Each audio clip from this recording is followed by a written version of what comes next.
All right, man. So, how's it going today? How you doing today, bro? Good, great. Excited to be here on this platform with you. Nice, nice, nice. So, this is the first episode of the podcast, nobody's favorite podcast. I mean, we got Mr. Lashawn Marston on here. Tell us about yourself. Who are you? Where you from? Uh, Man, young black man, 35 years old, born and raised Queens, New Yorker. Born in South Jamaica, Queens. Really raised in Queensbridge. I'm an artist. I'm a father. I'm a son. I'm a brother. Ultimately, like I embody every aspect of being. So whatever it calls for. Like sometimes I'm a scientist. Sometimes I'm an agriculturalist. Right. Sometimes I'm a doctor.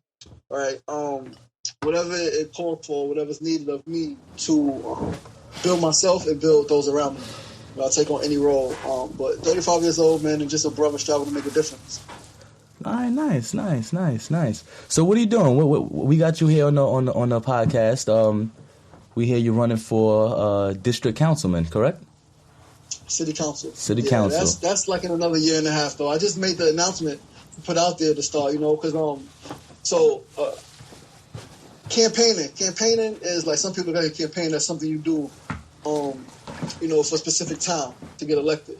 But my campaign is my life work. My life work is my campaign. I'm always campaigning for others, not so much for me. So, a couple things we want to hear about. First thing is this: urban communities, the hood. Where we're from, me and you, we're from the same place. We're from the same block. Right across the playground from each other. So, my thing is this. Now, how do you feel about the state of urban communities right now? What do you think can be done to improve these areas if they can be improved? Well, everything can be improved, right? Alchemy is taking one thing from its basic element to its highest form. So everything is alchemy. Everything has the potential to transform. That's number one, because everything is alive. It's living cells, right? So everything evolves, always and constantly. It's always in motion. So urban communities are always in motion. And when I think about urban communities, the hood is how you say it is it's like an empire, a state of royalty that doesn't know a state of royalty, a place of royalty, or a state of royalty filled with people who don't know that they're royalty, right? With people who thinks completely opposite about themselves and what they truly are. And so, which is why you have in history some of the people who have come from some of the worst circumstances, the worst environments, they've grown on to be the most inspiring people and create the most change, right? So literally, like from the dirt, right? The hood is considered bad, a negative place, a place that's drug infested, a place that is filled with people who kill each other, filled with people who don't know how to express their emotions, filled with people who, are crazy or have mental illness. They're filled with these people who don't want more, are hopeless, right? That's not by accident. All of those, all of those issues, or all of those situations and circumstances, none of them are by accident, right? But every person experiencing any of those things has the potential to turn it around and do the complete opposite, right? And be what no one thought they could be what sometimes maybe they didn't even think they could be. So I think urban communities is like a place where you find diamonds in the rough, right? Two friends of mine a couple years ago did a song. A friend of mine's Ruck, Naquan Wright from Queensbridge, clothing designer, entrepreneur, and a hip hop artist. Goes by the name Ruck. He did an IMQB album, and one of his tracks he did with a sister named Nazarene, and he did a track called New Kemet. And they were talking about how Queensbridge is like Kemet, meaning that like in Kemet, ancient Egypt, so many people came from there. So many people went there, studied, learned, grew, and then went around the world to empower people and to educate people and to uplift people and to impact people. And that's the same thing people from Queensbridge have done, whether it's music, whether it's fashion, whether it's sports, right? Whether it's law. We got filmmakers and judges and lawyers from Queensbridge. We got people from Queensbridge who've built hospitals, right, and done like monumental things that have had monumental impact on the whole world at large. All people, all ethnic background, every financial status you could think of, people from Queensbridge has positively impacted folks. So again, Queensbridge as being a representation of the hood, right? As being the hood, is Kemet, is a place of greatness, a place where stars are born. Okay. But it's a place also, like I said, where so many people don't know that they're stars. And if you don't know that you're a star, then you have no problem. If you don't know you're a star, you're not even shining, so you have no problem taking someone else's shine. This is true. So, I guess that's the best way I could explain it, in a positive way, right? Because it is all positive to me now. Nice. This is true. I can agree with you on a lot of levels for that. I can agree with you on many levels. So much talent just buried in the hood. So much overlooked. So many people who don't have the opportunity to go to certain schools and don't have the opportunity to be seen by certain scouts and recruiters, and they're just forced into a life that they never would have chosen had they been given the opportunity to be who they wanted to be. 100%. And the hood is also, so that's from a person growing up in the hood perspective. Other people, the hood is a place that's forgotten. It's a place looked at as less than, right? Or you come from the hood, or you live in the projects. Like, I've met plenty of people in my life, girls who said they never date a guy in the projects, and guys who said they would never date a girl in the projects. Meanwhile, they're not living too much better than the people they talk about that they want and date. They may be making the same money, right? They may be dressing the same thing, being able to go to the same places. It's just the look of it, and the idea of projects is bad, or the hood equals bad, and poverty and a poverty mindset. Yep, I can That's tell you so many people's perspective. I can tell even you people from the experience, hood, man. Even people from the hood have that perspective about the hood. Absolutely, man. It's crazy because, like, I can tell you from experience, like, living out here in Pennsylvania in the Poconos, certain people look at the hood, like, and meaning the housing projects of New York and New Jersey and different urban communities as like a living graveyard. Like, they see just drug infestation. They see people who are going nowhere. They see that that's where you were born and that's where you're gonna die. Wow. So it's horrible. It's hard to see that. It's hard to deal with certain things like that. And to know that, like, there's so much that these neighborhoods have to offer. There's so much that they can give the communities. There's so much they can give other communities. There's so much they can do for the world. But they're just, like you said, they're tossed away. They're tossed to the side. They're just disregarded and they're shunned. And it's sad. Yeah, man. Yep. All right, man. So let's see. Let's move on. So let's all right. Let's talk about police. That's a big topic. That's a touchy topic. That's something that a lot of people are. Some people are very vocal about. Some people are kind of shy away from. But now, police in urban communities. Do you think that police should, patrol and regulate the communities that they're from? Because in New York, most police are not allowed to, patrol the areas they're from because of certain biases. That it's looked at like they may allow some of their friends to get away with certain crimes that they wouldn't allow other people to get away with, and it's certain things, and personally, I don't know. What do you think about those things? So first and foremost, a couple of weeks ago, back in September, early September, there was a CCRB had a forum in Queensbridge. The Civilian Complaint Review Board had a forum in Queensbridge, and the Civilian Complaint Review Board, the CCRB, is an organization constructed to take complaints against law enforcement in New York City. Right, take complaints and then make suggestions and ultimately do something about it. So the CCRB took a little bit of credit for the arrest of Daniel Palutiano, or whatever his name is, that killed Eric Gardner. Right, it says because of them, or because of their influence, that ultimately he got fired and lost his job. Okay. Whatever the case may be. Mm-hmm. At that forum, we spoke about police and community relationships. And one thing I spoke about then that I'm going to speak about now is that police and community, number one, understand what the word police means by itself.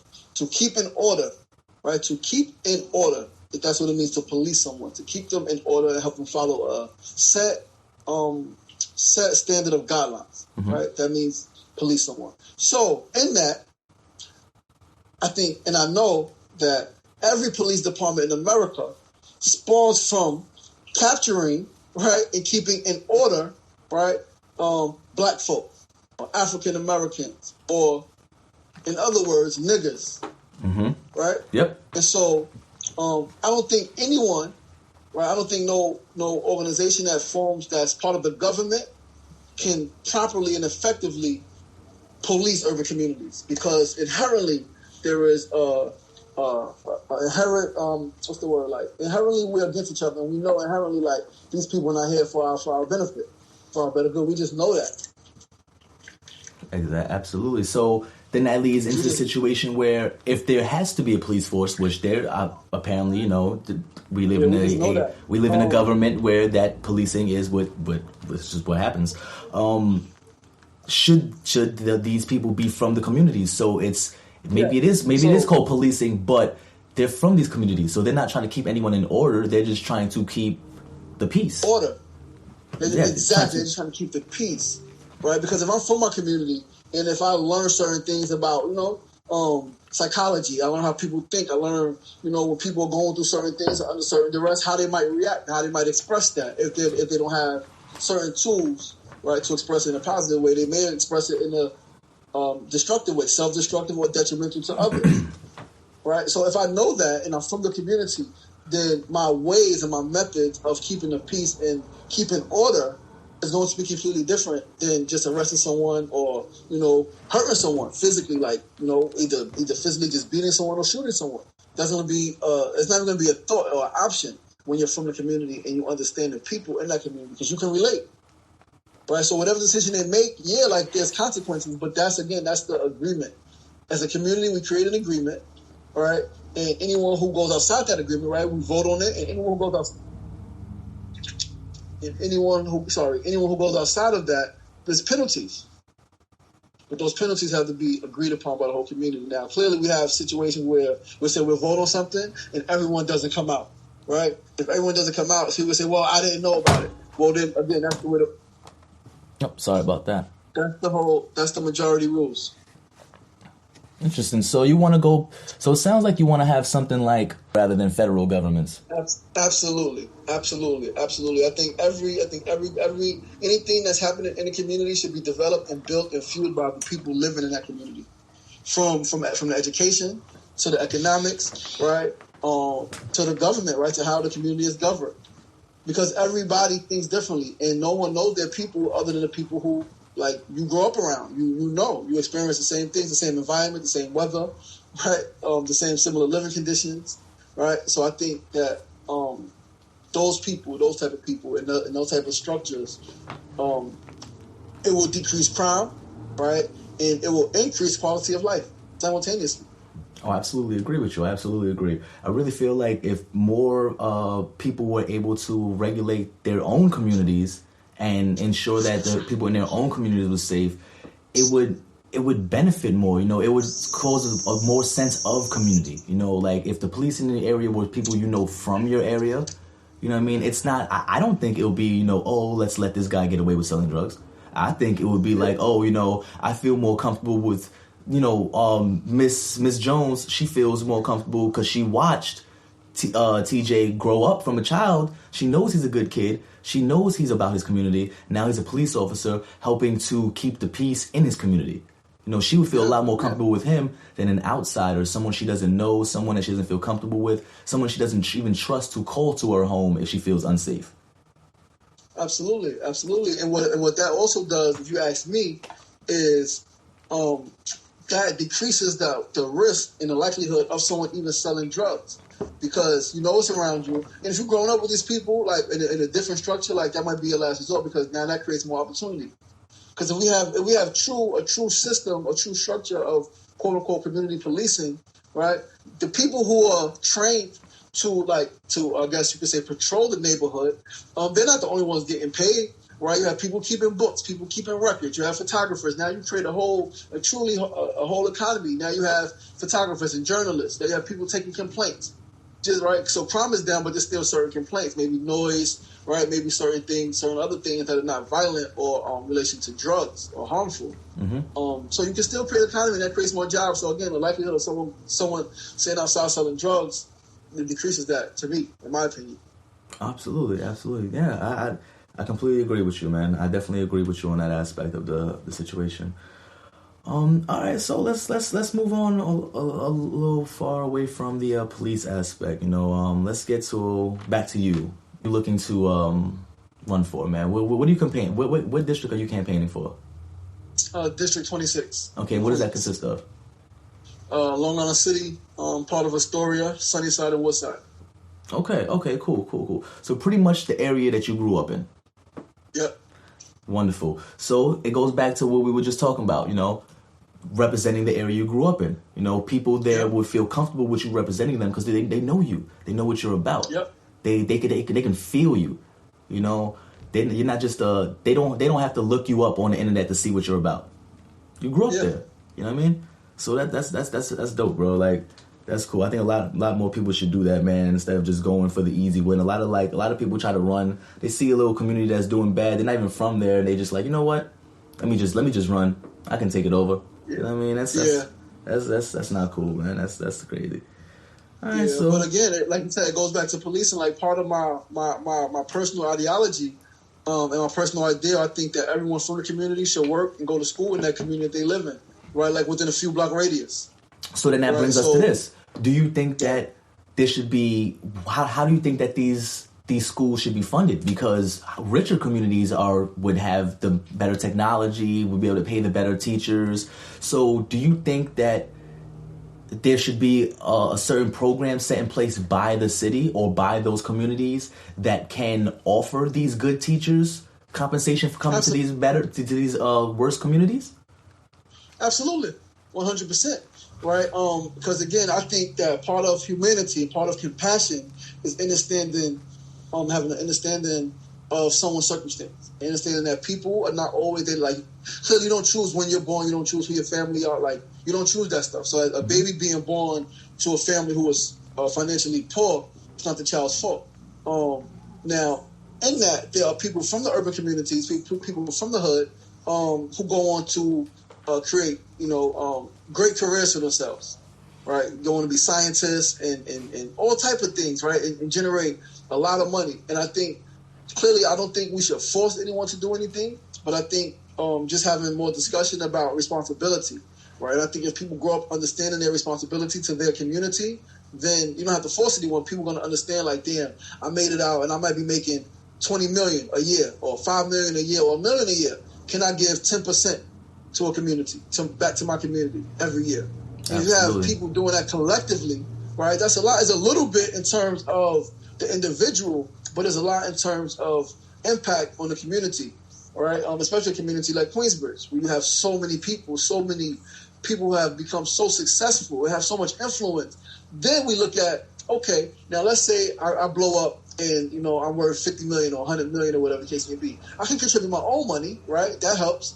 But because of my influence, now I can get other people to help contribute their money to the cause. Absolutely. And I think, again, that's where social responsibility comes in. Like, what is your responsibility to your society?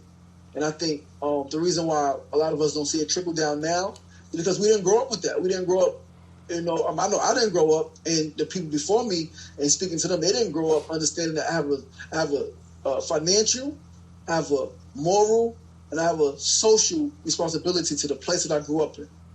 Regardless of what happened there, it made me who I am. Clearly, there are experiences that push people away from loving their community. I get it. Someone's child was killed by somebody in the neighborhood, and maybe everybody in the neighborhood knew, and nobody did anything or said anything. That will push you to, like, emotionally, maybe disown your community. I get it. I get those situations, right? And obviously those people is like, yo, make your choice. Like, then I think as a community, we should still find ways to help that person, be there for that person, because we got to understand that as a community, we fail, right? If a society or if a community could take pride in, even better than that, if a family could take pride in their child going to college and going on to create a great life for themselves and saying we all did that, we're all responsible for helping that, then if the person goes out and commits murder, you are also all responsible for that, right? You can't just take credit for the good stuff that happens in your family. You also got to take stuff for the bad and understand how your influence or lack thereof played a part in this person or these people making these decisions. Absolutely. Self-accountability, man. 100%. Absolutely, bro. Now,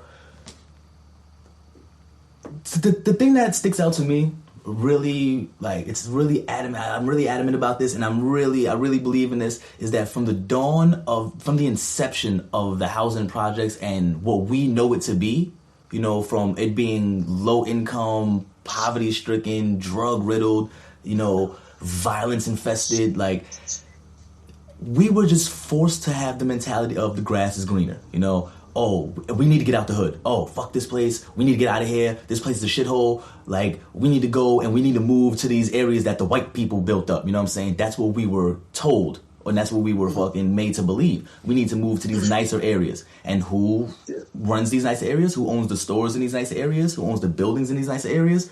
Not us. You know? Yes. So we were always meant to believe the grass is green on the other side instead of the grass is green where you water it.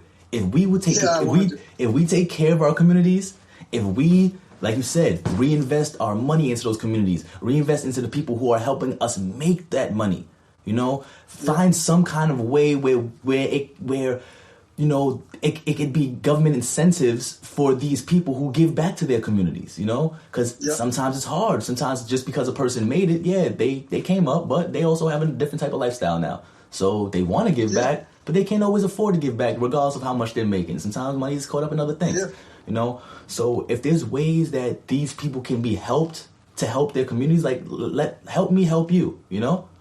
We would all be better off, man. We would all be better off, and everyone would be able to help each other grow. Everybody, like a sense of community. Every neighborhood would be great. Because it doesn't matter where you come from, there's always somebody who made it. It doesn't matter what they made it as, a politician, a restaurateur, a model. It doesn't matter. Whatever, a tech guru. It doesn't matter. There's always someone who made it from somewhere, you know. And they didn't like it when they were growing up. Most of the time, they grew up in a bad area, you know. Like the middle class is evaporating. You know what I mean? So most people are growing up in low income housing now, low in like highly impoverished areas. So if there was ways that people can give back, like you said, and help build their communities and help build the future, that would be amazing.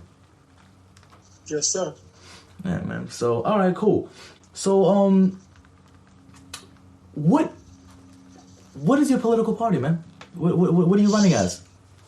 Independent. Independent. Okay, very interesting. And can you elaborate on to why? Because me personally, like, so language was my thing growing up, right? I love reading, I love math, I love language arts, right? The understanding words, understanding how language affects emotions and drive action. And so many of us just don't understand the language that we speak, don't understand the words that we use, right? We use them, and our understanding goes based on someone else's interpretation or definition to us, particularly our parents, our grandparents, you know, our friends, and our teachers, right? So I grew up democracy, a republic, or Democrat and Republican, that they were complete opposite in that the Democrats wanted to help the poor people, the Republicans wanted to keep the poor people poor and only help the rich people. That was the ideology that was given to me growing up.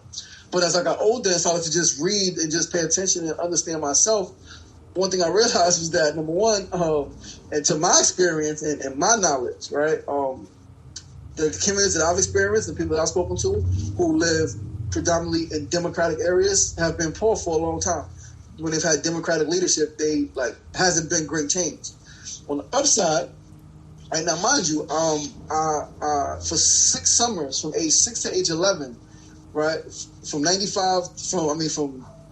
to 95, I stayed in Pennsylvania every summer with a white family as part of the Fresh Air Fund program, right? And to my memory, they were Republican, right? But I remember them helping people in their community. I remember them doing a lot of the same things that I've heard from the Democrats in my life, particularly the black folk in my life, say that these Republicans and these white people don't do.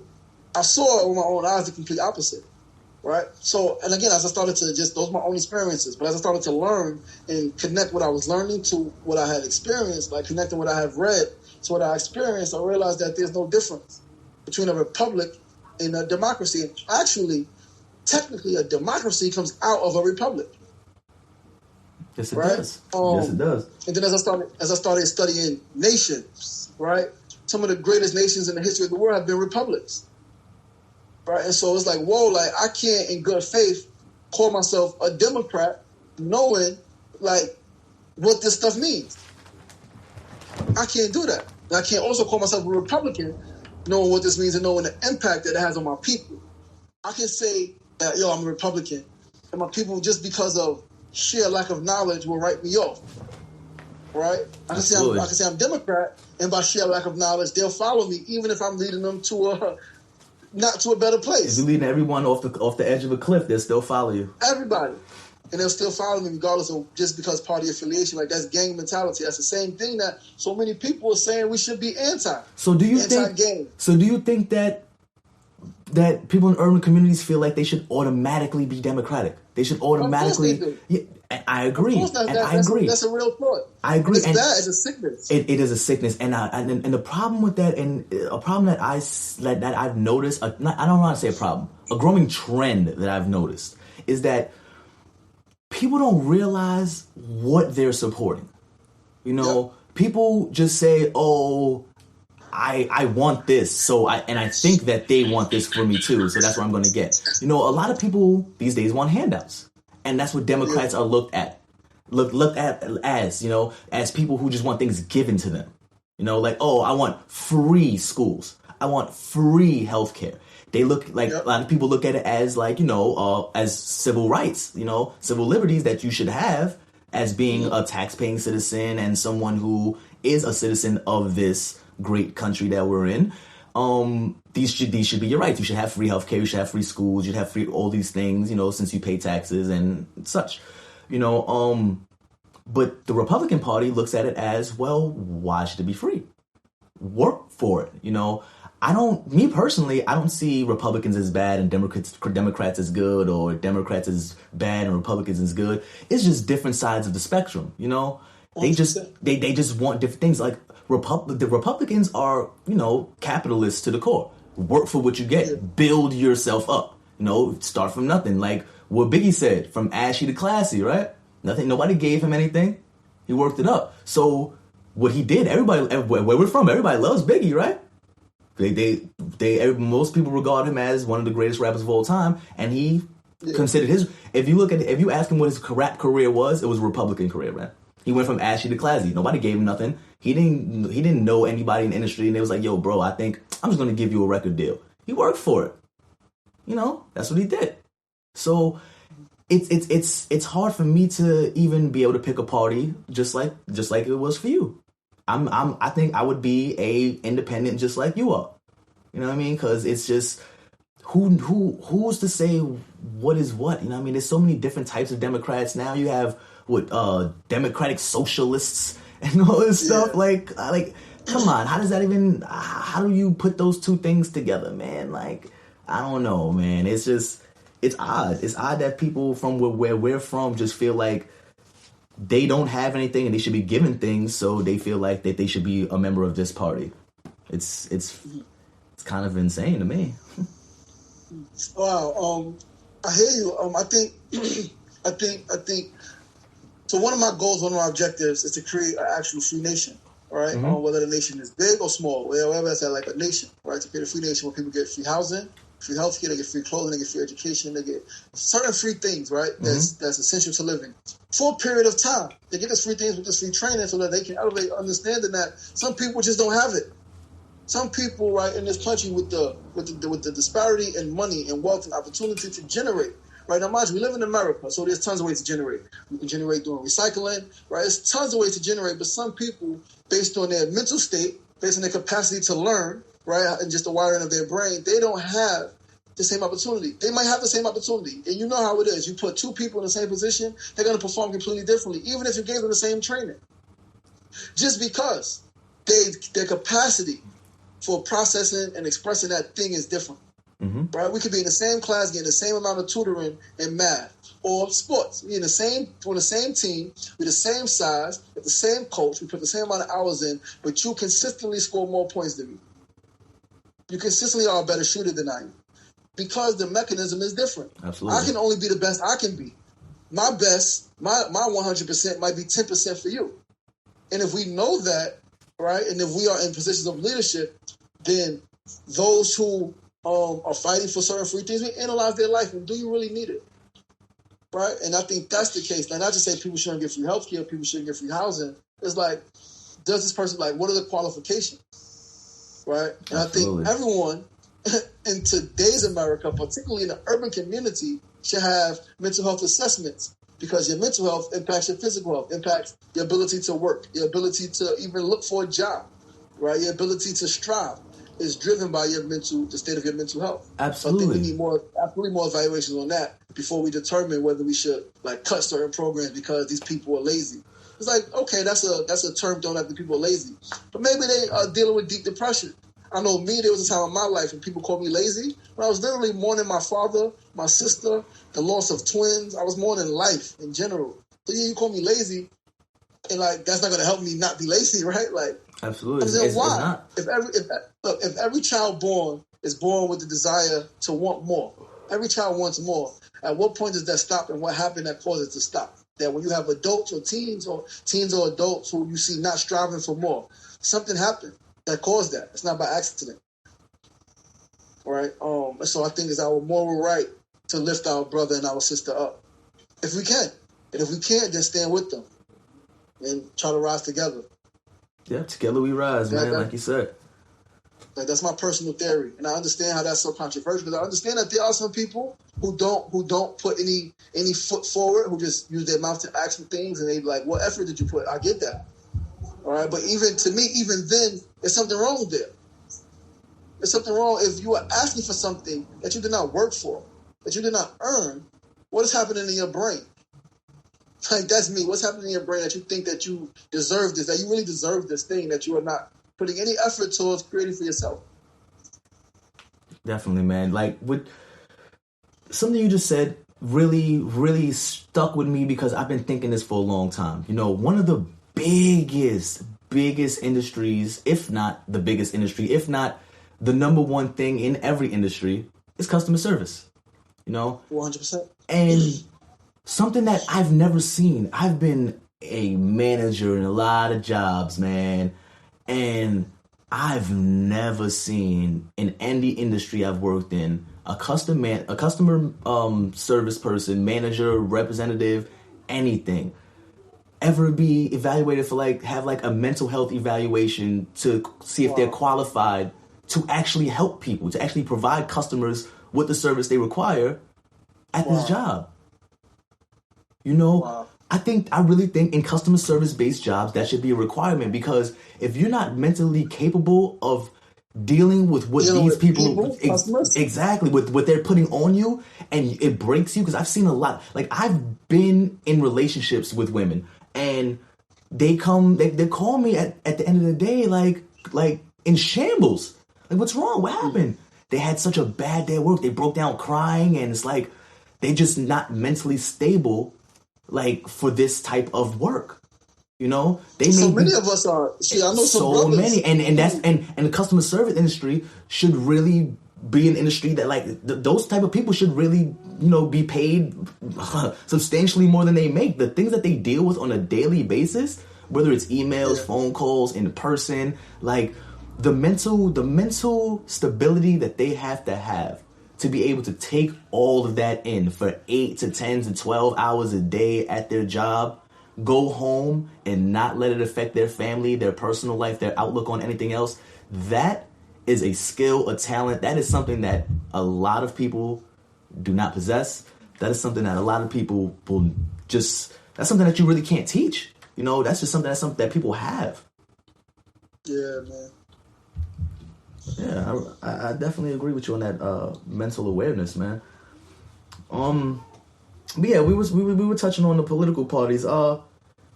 Let's get to the. So the only other thing I like, and it might drive you to your next question or a couple of questions down. The only other party I would do the Green Party. Green Party. You know what? I like the Green Party, man. I looked into them one time. I forget. There was a lady running a few years ago. I forget what her name was. Jill Stein. I believe her name is. Green Party. And I really liked her platform, man. She didn't get any votes. but I really like it's bigger. So like the Green Party is clearly there are people who are aware. There are a lot of people who are aware. But there's so many people who are not aware like what the Green Party is. What even does it mean when people speak about green? Some people really think money. Like, yeah, I'm about money. It's like it's deeper than that. It's much deeper than that, man. Green, the world, the earth, the people, man. The earth, exactly. And I think more people have to be educated on what the Green Party actually is, right? Particularly our generation, right? Like 40 and under. Definitely got to be educated more on what is the Green Party, because a lot of us really think there's only two options or three. Some people know that you can run independent. They think Republican, Democrat, or independent. Yep. Right. Or working families, like working class. Like that's a cliche that's thrown out there. Working class. I asked a question in an interview a couple weeks ago. I answered the question: what about the people who are not working? What about the poor people? What about the father who's working odd-end jobs? Right? He's not part of a quote-unquote working class. He's working. He's trying to provide for his family. He may be vending on the streets or something like that, but he's not making a certain amount of money. So he's still in poverty. What about those people? Yep. Especially these days where majority.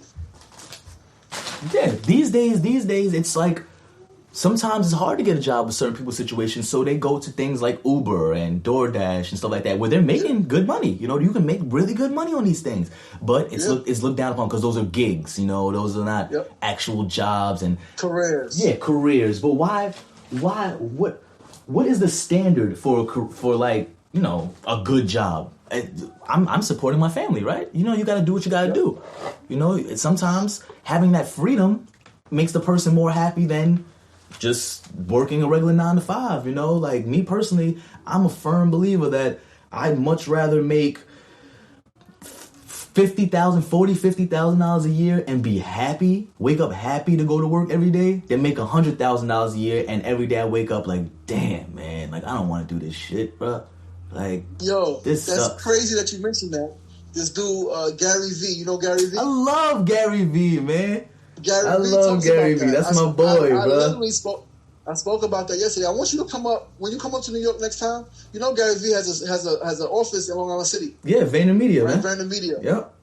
I know. When you come to New York, come to New York sometime soon so we can go there together. We put a plan together and go to VaynerMedia and push a platform. Absolutely, definitely, man. We can set that up. After we get off, man, we can set that up. Set up a date, and we can definitely do that, bro. Dope. Let's do it. Nothing to it. But Gary V speaks about what you just spoke about, how he knows CEOs that make $250,000 a year or more, but they have everything that a person could think of, right? But they're stressed, they're unhappy. Then he knows people who are making $30,000, $40,000 a year, who take 1 or 2 trips a year, if that, but they're in utter bliss all the time. Absolutely. They're utter bliss all the time. It's gratitude. They're grateful. They're grateful for their time that they have, their freedom. Not everybody. All right. Something that I say, and people don't like this term that I use, but I say it anyway because I firmly believe that this is what a lot of people have, and it's a slave mentality, man. I 100%. think a lot of people believe like, oh, I need money, so I just have to work. And how do you enjoy your life? God didn't put you here to slave yourself. Whatever, even whether you believe in God or not, however, evolution, if you think that Adam and Eve... You're not here to slave. You're not here to slave yourself. You're not here to work yourself to death. Enjoy your life.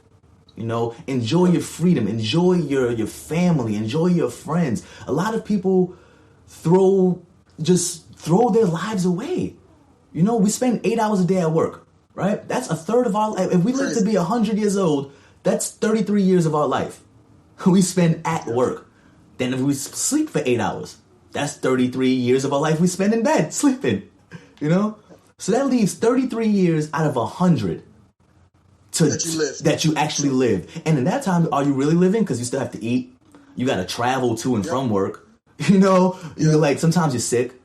You know what I mean? So are you really enjoying that life that you're living? Or are you just existing?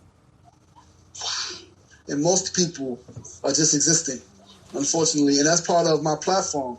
That's part of my life work, is to help people get to a place when they feel that they're truly living, they're enjoying life. With all of the curves and turns and twists and bumps and trials and tribulations, enjoy life. Enjoy life, man. You only get one. Like, that's my ultimate thing, bro. Like, enjoy life. Be free and enjoy your life, because you don't know. Like, you don't know when this physical life of yours is up. You don't know. You can wake up with all the plans in the world, all the ambition in the world, and choke on a chicken bone. And it's the wildest things, man. It's like true story. True like, you could be in the stories. greatest health, the greatest shape. Everything is going for you. Everything is working out, and you choke on a fucking chicken bone. Mm-hmm. Like, it happened. You fall and you bump your head. You get in a car accident, right? Like something crazy, like out of the blue happens, and it happens.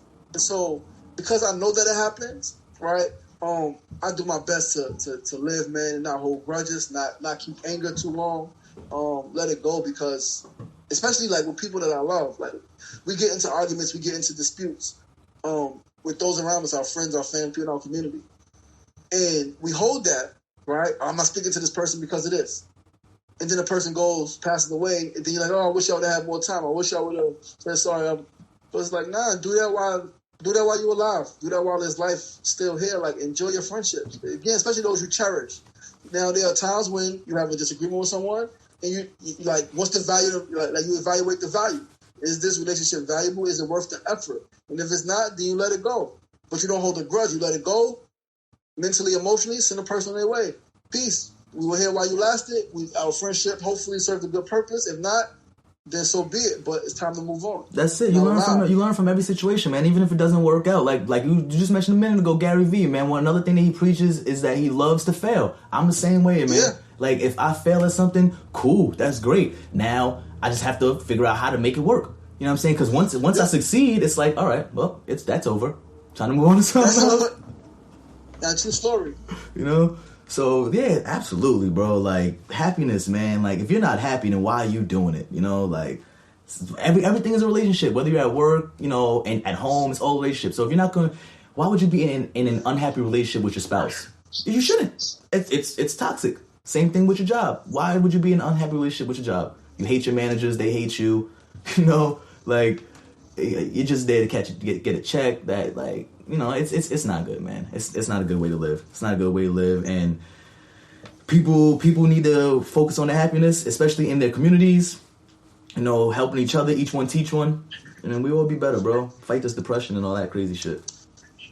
You know, but 100%. Yeah, let's sway back to something that you're doing, you know, with your campaign and everything. And I really want to know what your views on something is, because I asked you your views on, you know, the state of urban communities earlier. I asked you on how you feel about people policing the communities they're from. I want to know what's your ideas on you know, President Trump, man. How do you feel about him, what he's done? Do you think the public's personal feelings towards him, you know, overshadow whatever he's accomplished in his first term as president? To be quite frank and honest, I don't have any thoughts about Trump. Interesting. Like, I don't, personally, I don't have any thought. I don't have a negative thought. I don't have a positive thought. I don't have any thought. I don't pay attention. Now, someone say, oh, that's bad. How you say you want to run for office, you don't pay attention? I mean, I pay attention to what's happening in my community. I pay attention to what's happening in my city. But don't you think Trump's presidency affects your community and affects your city? No, absolutely. Absolutely, 100%. But my concern more than Trump is whoever's following his ideals, right? Whoever's following his ideology, if it may be negative. And if he may be having a negative impact on my community, my concern is more with the people allowing that, the people following that example. Right, so some things I know about Trump. I know that Trump has he's had a history. That's a word. That's a good word. He has a history of disrespecting women and people. I would say not in his financial class. Okay. Right. He doesn't. I don't think he cares about race. At all. I think he definitely thinks that people from certain ethnic backgrounds are beneath him, but I think he thinks that more so than your race, or more so than where you're from, as opposed to what you've accomplished. I think he respects. I don't know. I think he has respect from what I've seen and read over the years for people different than him who have achieved financial success. I think he respects them as a business person. I think he respects business. In that, still, I think that he still thinks, for example, if we're going to use black and white, if Trump's a white man and I'm a black man and we're both rich, I still think that he thinks he's better than me just because, and he deserves more than me just because. Interesting. So that's pretty much, you know, my thought. Again, I don't have too many thoughts about Trump. I knew going into the election what he was. You know, I've been reading about Trump since a kid. I've been hearing about Trump since I was young. His businesses, his failed businesses, all of the things that he was alleged to be doing, to be engaged in.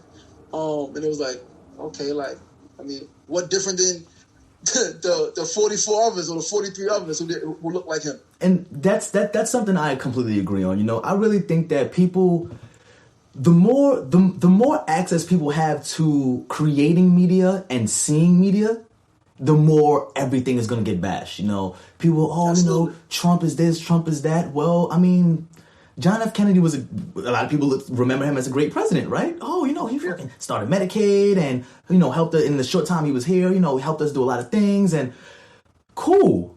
He was also cheating on his wife with Marilyn Monroe, you know? So, like, that's adultery. It's a sin. It's frowned upon in the presidency. You know, I believe it's an impeachable thing. You're not supposed to do that kind of stuff. So he wasn't, you know, the greatest, most trustworthy person in the world. I mean, I'm not bashing him. I'm not talking bad upon a man. You know, God rest his soul. But my thing is this: everybody talks bad about Trump, you know, and all these things that he's done, and a lot of times, you know, because I feel the same way you do. I don't give a shit about this man. Like people like, oh, you know, the things that he says and the things that he does.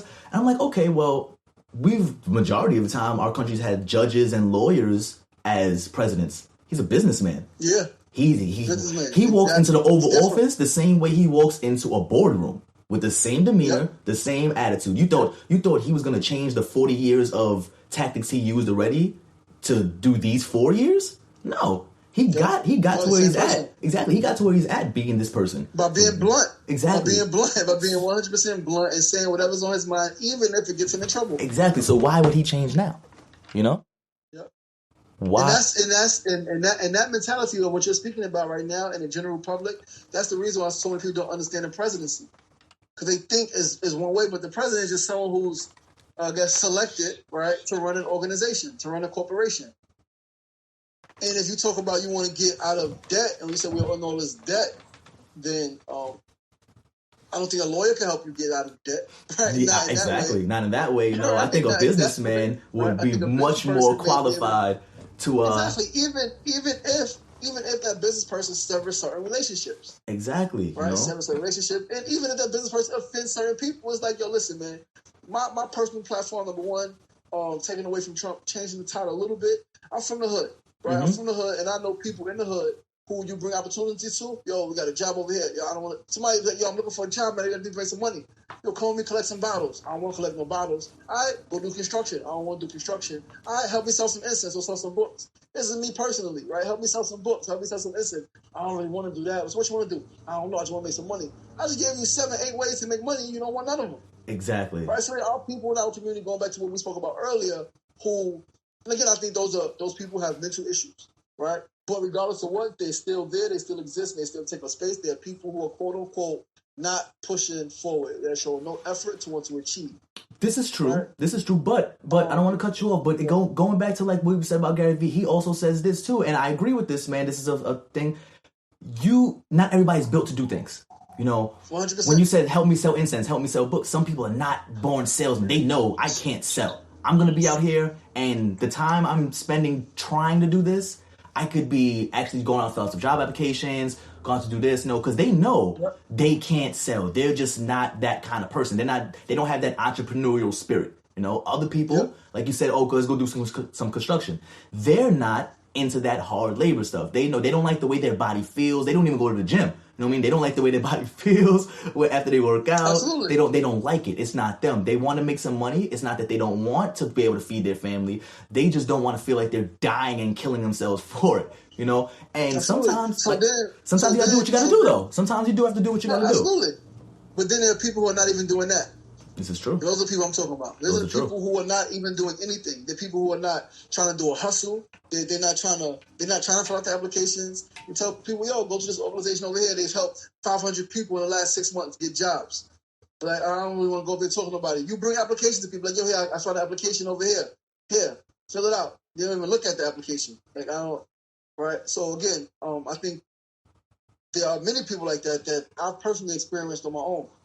And I've had conversations with people like that, and it's like, and like you said, everybody is not Not only everybody not built for the same thing, everyone is not meant to quote unquote succeed in the same way.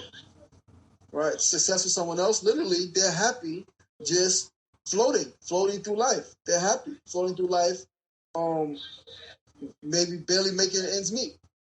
Right? Sleeping on someone's couch or sleeping on, on the train. That's happiness for some people. With no worries, no attachments. I'm just existing. I'm just here. Interesting. Very interesting. That's in real life, right? Like we could say, "Oh, that's messed up," but it's really people like that. Absolutely. There's people like that all over the world, and it's crazy because it's given a stigma like, oh, you're ghetto if you don't want to do this, or you're from. No, there's people like that everywhere. You know what I mean? Everywhere. Like there's white people who live in their grandparents' attic and who don't do nothing but cereal. There's people there's trust fund babies, and they're like, "Fuck it, I got money, I don't have to work." But no, that shit's gonna run out, bro. Like you might have money now, but what's your kid gonna have? You don't have any work ethic, so what are you gonna teach them? And then you're not gonna have no more money left. So what are they gonna do? They're gonna be in their grandmother's attic. You know what I mean? So like it's a lot of people. I think people just need to know like. Sometimes you gotta eat the shit, man. You know what I mean? And I don't think that you should do it forever. You know what I mean? After a certain amount of time, it's like, bro, you've been like you might like to taste the shit because you ain't did nothing about it. But now that's where the responsibility of community comes in to inspire. Because if I know inherently that every human wants more, right? Something we spoke about earlier. Every baby, you ask a baby, you want more of this, you want to stay outside longer, you want to given the right service, they're going to say yes. Yeah, I want more food. I want more juice. I want more breast milk. I want more this. I want more that. I want more toys. I want more. If that stops, it's a problem. So as a community, right, from regular community citizen to elected official, right, to whoever in between, it's our responsibility to then surround that person with people who are doing something, with people who are similar situations, maybe similar circumstances, and who are doing it. Something different things. Right, someone who made it, someone who's doing sports, someone who's doing law, someone who's doing different art, someone who's doing absolutely whatever the case, tech. Right, just to surround the people and fill a community with love, and then ultimately, because again, I think inherently we all want more. Sometimes that desire for more is smothered by sadness, smothered by grief, smothered by rejection. Right, fear of being rejected, fear of not being good enough, all of that stuff. I think eventually. The confidence rises. You see people around you doing it, the confidence rises. Confidence. And you either trying it, or you just grow old and you die. That's it. That's do it. Like what 50 said, you get rich or die trying. He got rich, right? Those were his two options. Get rich or die trying. And like you just said, confidence. That also plays a major role. Because a lot of times it's not that somebody doesn't want to do something. It's that they're scared of how they're going to be viewed as doing it. You know? Like selling incense or selling books or whatever the case may be, that people walk past them like, oh, what are you doing out here? Da da da. It's an ego thing or just what's it called? Self-esteem thing where they think that's lesser or it will make them lesser or whatever the case may be, or it's not their own business. They're helping you sell the incense and the books and the waters and, the different types of things, and it's not their idea. So they think that you're their boss. They think that they're working for you instead of working with you. That's a big problem with people, especially in our communities. They just think that everybody's always trying to take advantage of them or get over on them. Well, no, like one hand washes the other and both wash the face. We need each other, man, to build and grow, Yep, 100%. It's like that everywhere. And as far as like what we were speaking about a moment ago with, having like the free healthcare and the free schools and the different things, that plays into, I see that you like AOC, man. That plays into her ideals with this Green New Deal. Yeah, man. Think about that. So I think nothing is new, right? Nothing new under the sun. Mm-hmm. I remember. I don't know what year it was, but I remember the UN had made a promise that by 2010, 2012, or 2020 maybe, that they will achieve MDGs, Millennium Development Goals. Right, they had the MDGs, they had the Millennium Development Goals, where the United Nations said they would free healthcare, right, reusable energy, solar energy. Yeah. They 2030. They said 2030. No. I think it was before. It might have been before that. It might have been 2020. I don't know. Anyway, whatever it was. Yeah, whatever it was. Whatever the time frame was, these ideas was imposed. These ideas were shared, they were created, they were imposed that this is what we're going to do as a world, right? So I think the quote-unquote Green New Deal follows a lot of those ideologies. So I don't say this is AOC's Green New Deal. Like I say, maybe she put the turn to it, but even, like you said, Jill Stein has something like a Green New Deal. Right? She was running. In both her presidential campaigns, 2012 and 16, she had implemented the Green New Deal. Right? And so I don't think this is AOC's Green New Deal. I think she is obviously a congresswoman who is taking the reign, taking the mantle, and still pushing it forward. And I think it's necessary. I think we need to look at environment. We need to look at how we use energy different. Yeah. And on so many other levels, I'm for it. I mean, but yeah, it sounds good. You know, it looks good on paper when you're like, oh yeah, free this and free that. How do you back it? How do you? Because a big thing with us is, you know, these are federal programs. Federal programs are funded by taxes. Who's paying the taxes? The people. And the majority of the people ain't got the money for more taxes. You know, that's why we're trying to get financial aid to go to college. All right, you might be giving us free college, but you're raising the taxes. So isn't that going to pretty much balance out of what I would have paid back to my financial aid? What I'm paying in the tax increase? You know, so like how do you justify these free things without causing me financial struggle? So I can give an example. I think with the Green New Deal, with these Millennium Development Goals, I think it forces us to rethink how we think about life and living, right, and paying rent and all these things. So I can give an example that I use often. I'm a writer, right? I charge for my services, right? Copywriting, proofreading, script writing, book writing, essay writing, cover letter writing. I charge for my services, right? But now I charge my services. Why? Because I need to pay rent. I need to buy food. But now, if you're in a position where you are growing food, let's say, right, and if you can offset my cost of buying food, now you may get your services for free. Then I get my food for free. So it's like a quote-unquote barter system. Now, clearly, yes, there are bills, right? There are bills that people have to pay, but I think with the Green New Deal, or my idea of it, my interpretation of it is that in the Green New Deal, we eliminate some of the bills. Some of the bills that people have to pay, that people are making money, that people have to work to make money for, that money has to be generated for to pay these bills. With the Green New Deal, we alleviate some of those bills. We alleviate Con Ed bill, right? We alleviate some of these bills, some of these expenses that we have become non-existent, null and void. If we adopt, again, to my interpretation, and maybe I could do some more reading, some more research, absolutely. But from what I understand of it now, taking on that approach then decreases the need for certain expenses. And I think, to me, that leads to a more holistic way of life. And a more communal way of life. Interesting, very interesting. We're truly building community together. We're still living, right? You're still living. You still have the food that you want, that you need to sustain. You still have the clothing. You still have everything that you need. But the in and out, money back and forth, is different. It changes. Again, to me, even, you got to rewire your whole perspective on what it means to live and to exist in today's age. This is true. Interesting. Very, very interesting point of view you have on that. I was looking at it like, as far as like the schools, like giving free schools, free college tuition, everything like that. Like, how do you pay these quality teachers to teach in these, back to what we said earlier, in these community colleges, because private school, like the private colleges, they're not going to be free. You know what I mean? Ain't nobody going to Harvard for free. So these community colleges, how do you get these quality teachers who want to stay there and receive a tenure to mold these minds? And something I thought about was not necessarily giving free college, but giving free degrees in what we need. Like, if somebody wants to go to college and be an app developer, we have app developers out the ass right now. They're everywhere. There's little kids developing apps. Why would that be free? Hey, we already have a lot of those. Something that should be free to me is if somebody wants to go to school and become an educator. You know what I mean? Yeah. That should be a free degree. Something that we need more of. Someone wants to go to school, become a pediatrician, quality pediatricians, like things like that we really need more of. Those types of things should be free, in my opinion. That would offset the cost of a lot of things. And in return for that, you would give them it's like with truck drivers. They'll put you through school to get your CDL on the basis that you sign a contract to work for the company for a certain amount of years.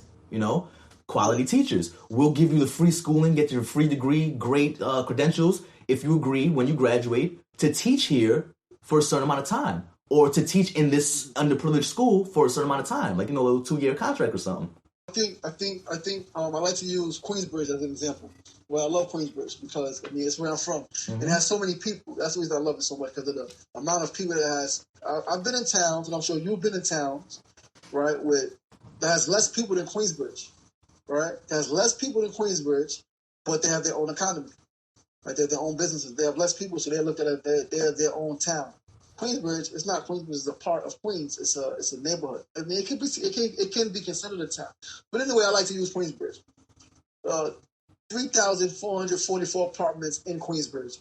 2 to 3 people, sometimes 4 and 5 in each apartment, right? But 3,444 apartments, I did the math myself, right? 3,444 apartments. Let's say there's 2 people in each apartment. What's that? 6? Well, that's 34. Whatever that number that's is. 6,800. 6888, right? 6888, right? 2 people. If each person gave $1, right? Just $1 a month, 6888 a month, right? A couple people could get paid off of that community contribution. A couple people could generate a salary to educate, absolutely, right, or to provide health care, right? So I think, again, a true communal mindset, a true understanding of what it means to be a community. We fund ourselves, so now we can say, oh, that's bad because that's taxing people, and they're already paying taxes. But I think, again, from council to Congress, right, that's something we got to work together on, like lowering these quote-unquote forced upon tax that everybody got to pay that they're not even benefiting from, and it's create more a communal tax program where people in the community, the services they need for that community, they are paying into that service collectively. And if you can afford more, for example, if let's say I'm an educator but I'm also an author, let's say my books are selling crazy, I'm making buku bucks off my books, I may be able to now teach for free. I'm offering my education services to my community. Maybe one day a week, I'm doing a 3-hour class, one day a week on Thursdays. That's for free. I don't take no pay. So that the money that the community contributed, that money goes to someone else who may not have the other business that I have going on. So they might need that salary. And I think if we could adopt that mindset, then that's how we can get to free education and free housing and free healthcare. Well, again, we're constantly having town halls, constantly having community meetings. Like, okay, what's the progress in your situation? Because you can't stay in you don't need free housing forever. Now you're really living off the land, and it's not yours. We share this. So you got to pass it on to someone else. You got to elevate yourself, be elevated to a position now where you can help pass on. But pay it forward, man. Someone else who needs it. Pay it forward. Exactly. But I think that mindset, that communal mindset, that everyone chipping in whatever they can afford, whether it's $1 or $10, same way they do at church. You pay tithes. Pay taxes to your community. I love that you said church, man. I love that you just said church because... like paying tithes in church, right? Cool, you're paying it. You're paying for the services. You're paying for the pastor. You're paying for the building maintenance, whatever. I don't know what the hell, what tithes go towards. I have no idea what it goes towards. But one thing I realized is that in communities, people hold the local church in such a higher regard because they're looking for a blessing than they hold the local community center, where they can create a blessing. Wow, that's powerful. They hold the brother said, they hold the local church in a higher regard because they're looking for a blessing than they hold the local community center where they're the ones who create the blessing. Wow. Like, that was powerful. And I firmly believe it. I firmly believe that community centers in local neighborhoods should be incorporated with their local schools. Like, if the community centers in like from where we're from, Long Island City, if community centers from Ravenswood and Queensbridge were like incorporated with PS 111 and PS 76 and IS 204 and all these other local schools that the children there go to, it would be so much better. Local teachers go after school. They have they go to the local community centers in there and teach after school programs, teach night classes with actual teachers who have degrees and credentials and everything, and it could be teachers from the neighborhoods, and like you said, if everyone put up $1, it would, you would be able to fund it. You'd be able to buy the books that these teachers need that they can't take out of the schools, buy the computers that they need to teach the kids that they can't take out of the schools. Create a good library in your community center because not every neighborhood has a library.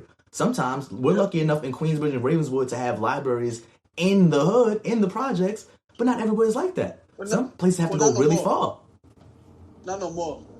In Queensbridge, the old Queensbridge Library is a tech lab, and Ravenswood Library has been closed for years. Oh, wow. But they built a library in between. They built a library in between, though, but PS 111 is a huge library. Yeah, right there, that huge library right there. Yeah, but it's still local, you know what I mean? Within like a couple block radius, you can get it from either projects. You can get there, you know. Yep. I've been in places like, I was in the Bronx. I lived in the Bronx for a short period of time, a couple years, and I lived on 170th Street and Clay Avenue, and you had to go, we had to walk, ridiculously far to get to a library. You know? Wow. It was retarded. Even I lived in Greenpoint, right there over the Pulaski Bridge, you know? In Brooklyn, yeah. In Brooklyn. And going to a library there, bro, far. Like it was crazy. You had to get on a bus, you know? So it wasn't a community library.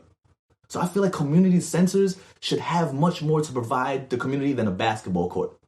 You know what I mean? Absolutely, 100%. And kids need to exercise. Great, that's cool. But why not have a local fitness center inside the community center? You know what I mean? So people can go there and they can work on their health. And because a lot of people feel like discouraged going to somewhere they don't know anybody. They feel like people are staring at them in the gym. If they're around their friends and their family and people they see every day in that gym, they'll be more prone to actually working on themselves and bettering themselves. Yep, more comfortable. Exactly, more comfortable, man. Being comfortable in your community, like that's the key word here. That's been the predominant word here, community. Yep, and it's funny that you mentioned all of that because that's all part of my plan. That's all part of my quote unquote platform. It's literally it's a CBD plan, community based development plan. Community based development plan, right? In Queensbridge particularly, like I think the Reese. I was talking to someone about it the other day. I had a vision years ago of building up on the Reese and making that Queensbridge University school, true school, high school, college, right? Queensbridge University. We teach the arts, teach the sciences, we teach music, we teach history, we teach so much. But from a Queensbridge perspective, Queensbridge outlook, right? Perfect. That's beautiful. People always said Queensbridge University, and I think about the Reese, right? Why can't you build up? Because one thing I know about land is anything you want to build is a way to do it. It just costs money. You have to break land, you have to re-level it, you got to dig a little deeper, but it can be done. Because rich people do it all the time. They go to places where something that's completely different, right, is existed for hundreds of years, and they build something completely different on top of it. Yep. And they went under the land and the earth and did all of this. So look at the New York City subway system. Look, exactly, right? New York City subway system.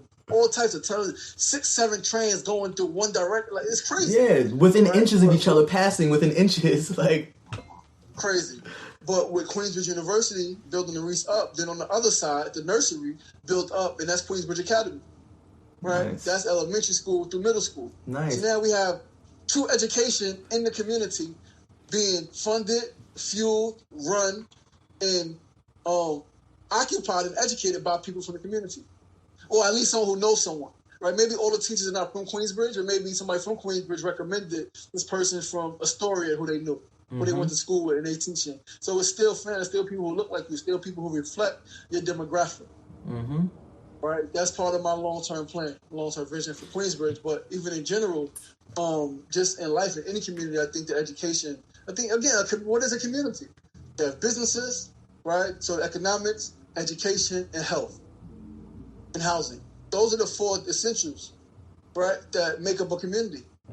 Housing, right, the economy, right, the health, the care of the health of the people, right, and the education. Absolutely. And then you could throw in all the other things about religion or spirituality. And then you could throw on the extracurricular activities. And then you could put on the sciences and all of that stuff. But all that's part of education. Exactly. And all that is the center, like you said, the center of the community. And what were we just speaking of? A community center. Building on the community center. Why is the community center not really the central nervous system of that community?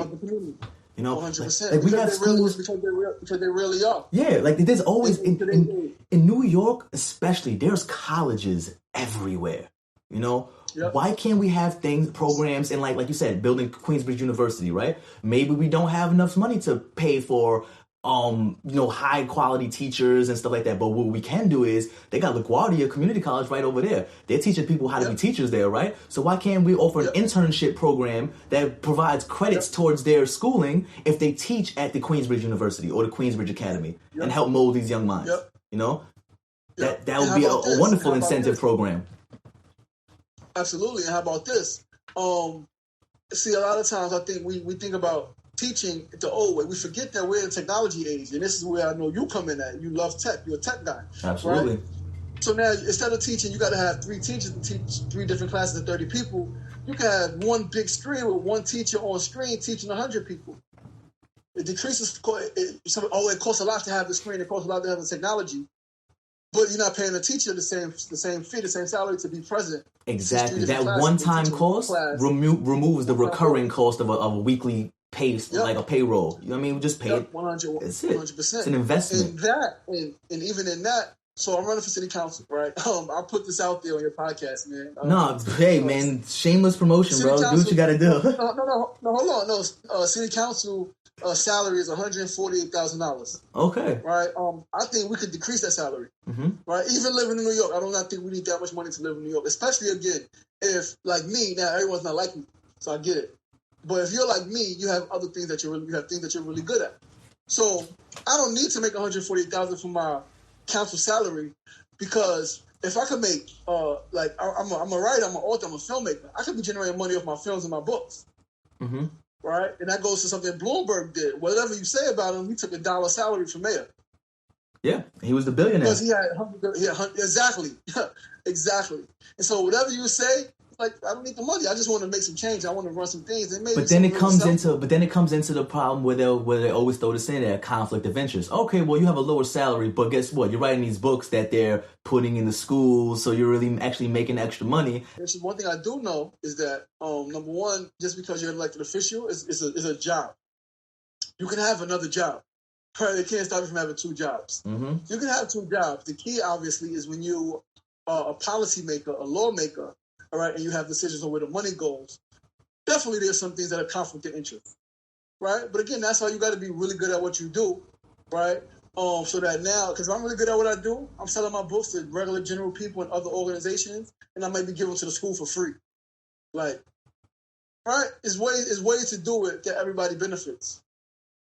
Because again, like if the idea is truly a true community, then what is your cost of living? What is your true cost of living? Not what you want. What is what you want? Maybe short-term goal, right? What you want? What's your short-term goal? How much money do you need to get there? And if your salary, right, is way more than that, now clearly again, everyone wants to live and everyone should deserve a satisfying life, right? But the key is. Perfect example. Elected official politician making $140,000 a year. Their teachers barely making $40,000 a year. Right? It's like, okay, like we could raise the salary of others while decreasing the salary of others. Everybody be happy. And if we live in a true community, then some of the things, going back to the conversation before with the Green New Deal, some of the things that were once expenses are no longer expenses. And so, yeah, you're not making $148,000, or maybe making $100,000, but you're also not paying $30,000 in freaking your electric bill for the year or whatever that case may be, right? Or however much you spend on food, you're not spending that same amount of money because you got community gardening, community agriculture. So you're spending a lot less to pay people to tend to the gardens in the land in the community, but you're also getting that food that you're not paying that. Instead of paying $200 a month, maybe you're paying $50 a month to receive a parcel of food or package of food. So, but based on what you're saying, it sounds like you're a socialist, man. I don't call myself anything. I'm a person who wants to do better. I know. You don't call yourself anything. I'm just saying the listeners, when they hear it, they might be like, "Oh, he said he was independent," but it sounds like some pretty socialist ideals, you know. And so, yeah, I think those people are crazy. But this is what AOC and Bernie Sanders say they are. They say they're democratic socialists, and they have the same ideals, very similar ideals as you. I hear it, and I think those people are crazy because they're about the terms created by other people who just want to label someone. Why just not be a human who wants to do better, like who takes on different ideas? Why does it have to be a term that because you think you're a socialist?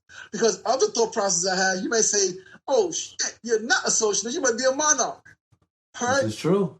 This is true. Why put yourself in Absolutely. the box? And so I don't put myself in the box, and Monarch. I do my best not to allow others to put me in the box because I don't put anyone in the box. I know that today what you think may change tomorrow, and what you think today about healthcare may be completely opposite of what you think about sport. Like sports, I think there should be a league. The best person should get the ball all the time. You're the best person you can win. You think you should take the last shot. You should do this. Clearly make the best decision for the team. If you don't think you can make it, pass the ball. But if you're the best person, clearly by stats and numbers, I think you should be the one leading the team. So it's safe to say you don't believe in the 8th place trophy. I don't believe in the 8th place trophy, not at all. Yeah, I don't know. That's the new way of living, man. I don't know about that. I believe in winners and losers. Sometimes you win, sometimes you lose. Absolutely. Sometimes you win, sometimes you lose. And if you lose, figure out why you lost, strive to be better. Huh? Right? But in that same time, I don't think because you lost, that doesn't mean that you're not good. Or you're not worthy. Right? You just might not get this trophy. You can be celebrated for the attempt. Yeah. Good try. Try again. Get back in the gym. Work harder. But you don't get the trophy just because you played. You get the recognition just for giving the effort. But the trophy is for the winners. Absolutely. This is a competition at the end of the day. I don't like boxers. So, you know? Interesting. Very interesting, man. Your views have been very enlightening and inspiring, to say the least.